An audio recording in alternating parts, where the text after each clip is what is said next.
here, and with me as always, Johnny Brento. We are on the set of C for Chaos. Believe it or not, we finished principal photography over a year ago, and who knew we'd be back doing some pickup shots a year later. Of course, as you know, by now we've been in post-production, doing editing, sound, music, all that good stuff. And tonight we're doing a little head squib action for those of you that are curious as to what we're doing. If our good cameraman Geo Swink will take a look down there at that.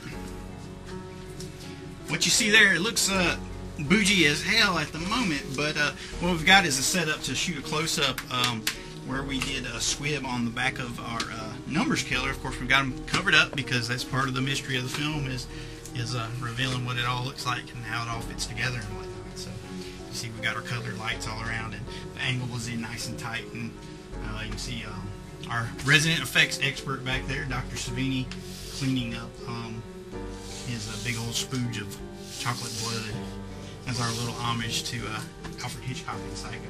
Another cool thing though is we actually got to call into the Dead Pit tonight. Isn't that right, Johnny Brento? DeadPit.com. What's up, CK, Uncle Bill? Thanks for taking our call tonight. It was cool getting to talk to you guys, because if you do not know it and you are watching this video, they scored a super cool, super rare interview with one of the pioneers of modern horror, and that would be George Romero. George A Romero, that's right. Night of the Living Dead, Dawn of the Dead, Day of the Dead, Land of the Dead, soon upcoming Diary of the Dead, and one of my favorites, Martin, Night Riders. Where else can we go with that? Creep Show. It was awesome. So it's cool getting to talk to those guys. And I think we got a little bit of exclusive footage of that. You'll get to see what we were doing on this side while we were talking to them. Then you can go over to Dead Pit, download the podcast. It's part 3 of their interview with George Romero. It's been awesome so far. I mean, I just can't say enough good things about those guys and the way they conduct their interviews. So if you haven't turned on the Dead Pit yet, go and check it out. Most definitely.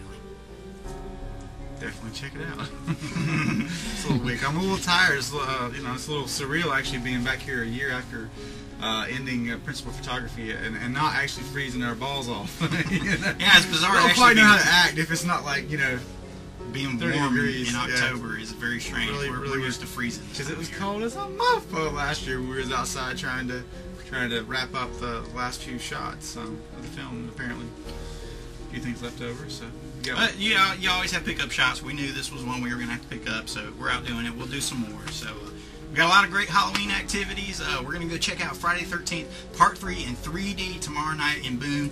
So we're definitely going to get some really good footage of that and put that up and tell you guys what that experience was like. There's also a bunch of other stuff. Saw 4 is coming out this weekend. What's going on with Brento?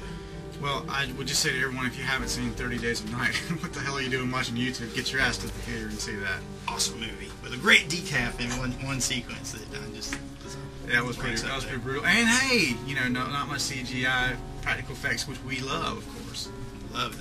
Now I heard some people actually complaining a little bit about CGI, and I literally had to go ask them. I said, what shots was it that you had problems with? Because I was so caught up in the film's CGI, didn't bother me in the slightest. There's a scene in the film that reminds me a lot of Hunters of Reckoning. That fly over the town, and dude, it's one of the most brutal shots I've ever seen. It's like a slow track over, kind of top down, like you're in a 3D game.